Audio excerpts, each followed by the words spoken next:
itong si Senator Pia Cayetano.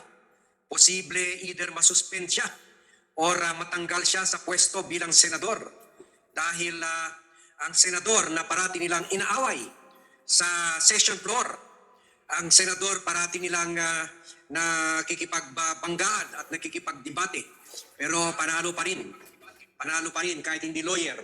Sabi nga niya, kahit hindi ako lawyer, mas kabisado ko yung Senate rules kaysa sa inyo. At ito ay si former Senate President many times over na si Tito Soto. Si Tito Soto ang ngayon chairman ng Committee on Ethics. Dito hindi sila pwede mapakiusapan ito. Okay ito si Tito Sen. Kung ano man ang posisyon niya sa issue, he will pursue it. Nakita natin na medyo ang dating chairman dito si JB Ejercito. Well, kaibigan natin si JB pero halos wala nangyari. Ang daming makakailangan na kung ginawa lang ni JB Ejercito yung trabaho niya bago na kasuhan ng plunder si Rodante Marcoleta, sana natanggal na rin yan o nasuspend lang man. Kasi gano'n rin ang issue sa kanya, makakatiwalian rin. Yan, na issue ng campaign funds niya at marami pang issue. Pero wala, hindi ito inaksyonan ni JV. Pero we hope to see better handling, more principled handling of the Ethics Committee at maari. Meron pa mga pending case mula pa kay JV na itatalakayan or i-hearing ni Tito Soto. Pero for sure, sabi niya, meron yan magpapile ng complaint laban kay Pia Cayetano dahil doon sa pag-splice niya ng video. So halata mo talaga na talagang splice yung video kasi after niya pinost yun, tinanggal niya. Kasi doon sa video, pinapalabas niya na ito daw doon sa question and answer o sa tanong ni Alan na kapatid niya na si Alan Peter Cayetano, parang inamin daw ni Jokno na wala silang ebidensya. At malaking bagay ito dahil siyempre si Jokno, siya ang isa sa mga leading lights ng prosecution team. Ang title nga ng video ni Pia Cayetano ay ito nagbabasakali lang, wala mga ebidensya pero nag-aakusa. So yun, wala daw ebidensya at inamin daw ito ni Jokno sa 1 minute. Inisplice niya yung video, nilagay niya yung pahayag lang, although sinabi naman ang buong statement talaga ni Jokno ay meron tayo, marami tayo. We have sufficient, in fact, more than enough ebidensya. Pero yun, ginamit lang niya yung parte na twist niya, in-splice niya. Kaya sinagot siya ni Jokno. Sabi ni Jokno, with all due respect to the Senator Judge at para hindi maligaw ang publiko, ito po ang konteksto at kumpleto na sinabi ko. Kasi ang si Jokno, nung binanggit niya yung issue ng fishing expedition, sumasagot lang siya doon sa tanong ni Alan Peter Cayetano. Pinapalabas ni Pia sa splice na video, inamin ni Jokno na mayroon fishing expedition na kulang ang ebidensya nila, kaya inakusahan nila si Sara para during the impeachment pre-trial doon sa Kongreso at dito nga sa impeachment trial sa Senado, dito palang ilalabas yung ebidensya. Kumbaga, from the beginning, wala silang ebidensya. Pero ang sinasabi ni Jokno, noon pa kami. Kumbaga, buo ng ebidensya namin. Sa pag-file pa lang ng kaso, buo ng ebidensya eh. Pero sinagot niya yung tanong ni Alan Peter. Kaya sinabi niya, ang fishing expedition ay maaring sabihin natin nangyari kung only if the party requesting the evidence or documents ay nagbabasakali lang. Baka may makuha tayo dito. So yun ang sinabi niya. Yun ang sinabi niya na dinify niya what is fishing expedition. Hindi yung sinabi niya kami, prosecution, wala kaming ebidensya, nagpi-fishing expedition lang kami. So very foul talaga yun, very deceiving and very big very unfair accusation talaga yun. Hindi pa nga tapos lahat ng presentasyon, di pa tapos yung trial, pero gumagawa na ng ganito propaganda ops si Pia Cayetano. So she went from being a judge to being an active member of the defense team.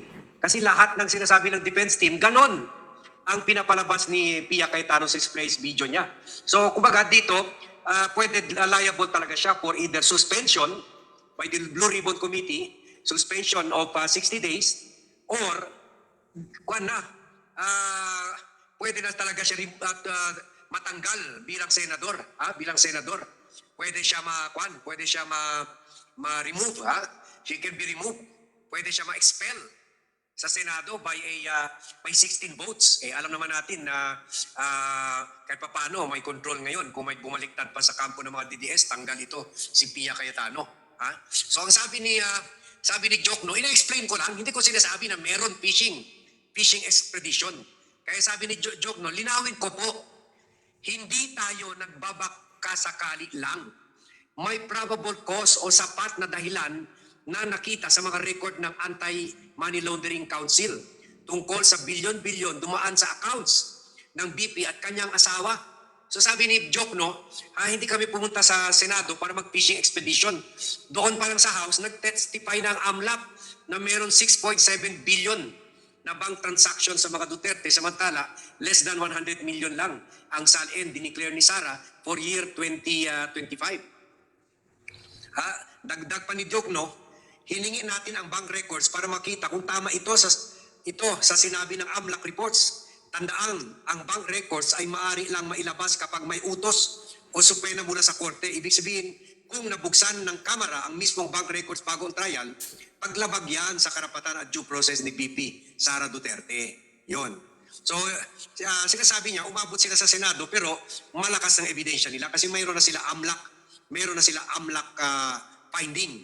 At nakita natin yung lahat, buong bayan. So ngayon, sabi niya, ngayon may supena na para sa mga bank records ng Vice Presidente, magagamit na ito, magkabilang panig para patunayan ang kanilang kaso. So sa ganitong paraan, makakapagpasya ang mga senador judges batay sa kabuuan ng ebidensya. So ngayon, sabi niya, sa trial stage, mabubuksan na ito, pero hindi ibig sabihin, dahil walang compelling power ang Justice Committee during the pre-trial nila sa House of Representatives. Hindi ibig sabihin dahil hindi nila na-compel yung mga bangko mailabas yung bank records, hindi ibig sabihin wala silang ebidensya. In fact, sa totoo lang, hindi sinabi ni Diokno, bago pa nag-testify ang AMLAC as early as 2016, meron ng bank records sa BPI si Trillanes showing na meron na 2.6 billion sa joint account ni Sara at D.N.D. Tigong sa Julio Vargas branch. In fact, nag-testify pa si Trillanes ukol dyan at magte-testify na naman si Trillanes for the prosecution dito sa trial. So, bago pa nag-report yung AMLAC, ginawa ng AMLAC, kinonfirm lang niya part of the Trillanes expose. Election pa lang, campaign pa lang ng 2016, meron na hawak si Trillanes na mga bank documents showing na yung billions na pera ng Duterte galing sa drugs, galing kina Michael Yang, Alan Lim, Peter Uy, na mga Chinese drug lords. So, kaya hindi pwede fishing expedition. Ang fishing expedition, yung wala kang ebidensya, pagpapile ka ng kaso with the hope na ang korte ay may power para i-orderan yung mga government agency para ilabas yung mga ebidensya. In this case, yung mga bangko. Pero before pa man, nadala nila ito sa trial, na-elevate nila ito from the House to the Senate, meron ng ebidensya by the AMLAC at saka yung expose ni Trillanes na may mga bank records rin. In fact, na-flash pa ngayon many million times sa House hearing, sa Quadcom, sa hearing ni Duterte sa drugs at pati na sa Justice Committee hearing.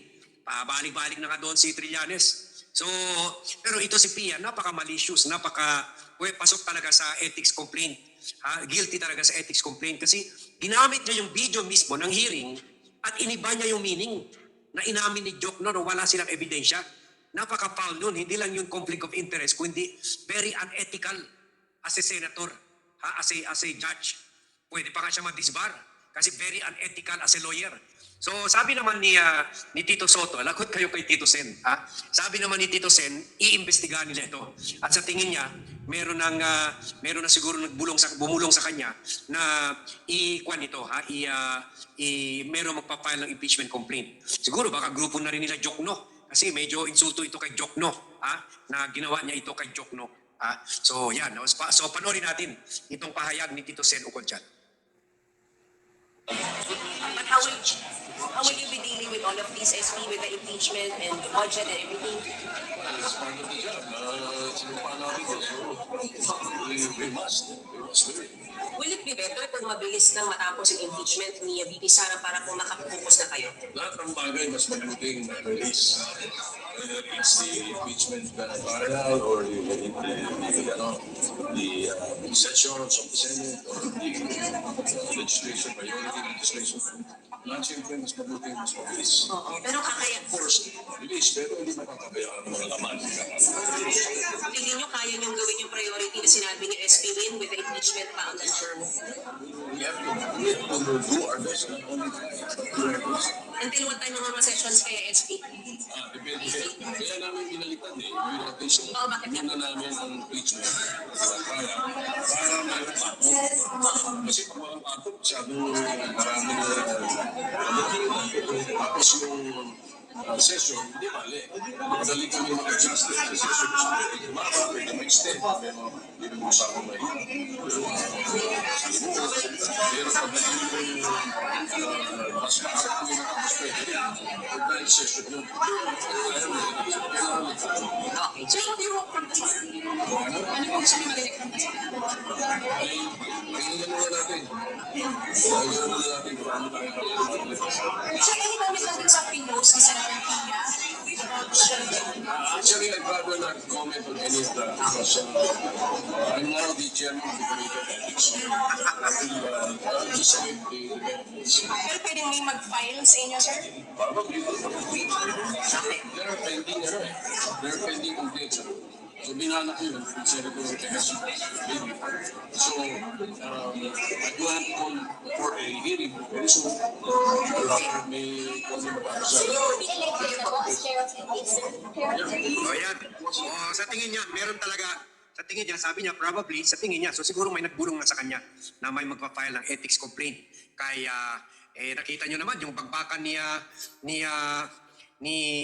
doon pa sa yung bago mag-walk out, nakita niyo, grabe yung banat nila Soto at nila Cayetano at nila Pia bago nag-walk out during yung presidente pa si Alan Peter Cayetano during the time na sila ang may hawak sa Senado.